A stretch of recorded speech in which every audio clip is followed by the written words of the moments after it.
Okay guys, hari ni batu kereta yang baru saja masuk Ini adalah cat dia, dah belanja satu body. Memang cantik-cantik lah. Tak perlu nak keluar dek cat lagi. Kita tengok tayar dia. Oh, tayar dia, rim dia saiz besar. Tengok dalaman dia sangat kemas. Tengok dashboard dia. Kemas lagi, tak ada pecah-pecah sangat clean lah. Seat kulit dia ada merekah-rekah sikit lah.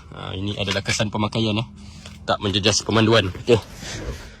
Radio function untuk condition kereta ni, engine, gearbox, aircon padu. Korang datang test sendiri. Tadi dah try dah tekan. Memang sedap lah kereta ni. Engine dia pun senyap Jom kita tengok seat belakang.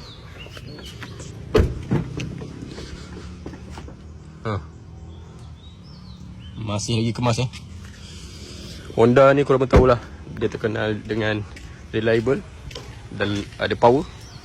CC dia 2.4. So korang tak perlu nak persoalkan dia punya pick up Memang padu. Okay, sesuai untuk family. Korang nak jalan jauh pun sangat sesuai